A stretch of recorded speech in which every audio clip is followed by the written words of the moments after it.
सतगुरु सतकी नाव केवट्या सतगुरु भव सागर तरायो पायोजी महिने राम रतन धन पायो पायोजी महिने राम रतन धन पायो.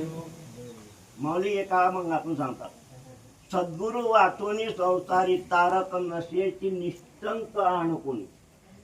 म्हणजे माऊली चक्रारात्मक सांगतात की च आला म्हणजे इतरांची व्यावृत्ती, एकाची निवृत्ती निश्चिती.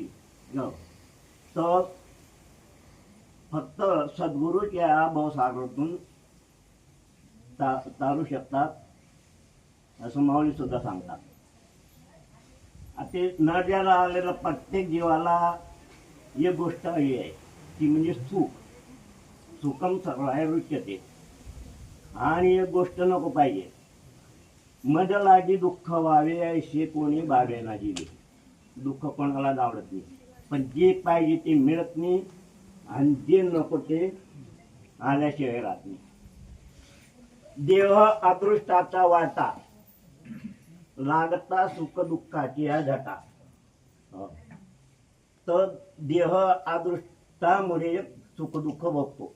म्हणून दुःखाला कारण शरीर आहे, शरीराला कारण पाप पुण्य, पाप पुण्याला कारण धर्म अधर्म, धर्म अधर्माला कारण अनुकूल प्रतिकूल ज्ञान, अनुकूल प्रतिकूल ज्ञानाला कारण भेद ज्ञान आणि भेद ज्ञानाला कारण आत्मस्वरूपाचं अज्ञान.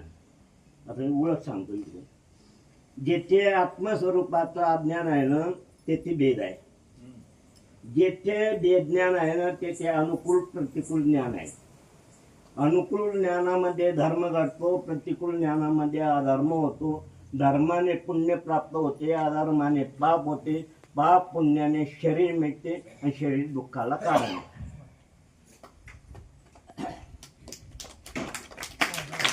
तर माऊली सांगतात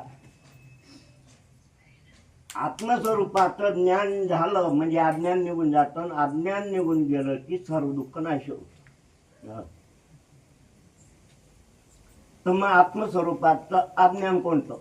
भगवान उद्धवाला सांगतात, अरे उद्धवा, निर्गुण निराकार निस्संग अक्षर अव्यय परब्रह्म अपरंपार तू साकार उद्धवा.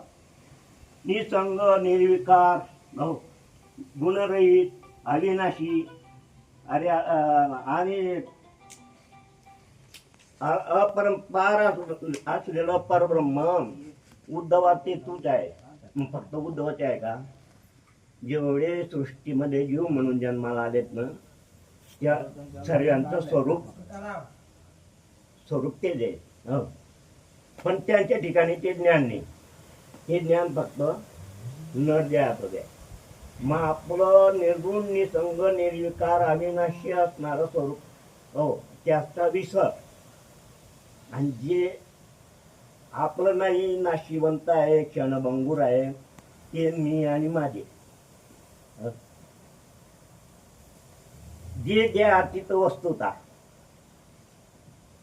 गुण कर्माचा करता आत्मा कसा आहे देहाचा ध्यान तो गुण कर्म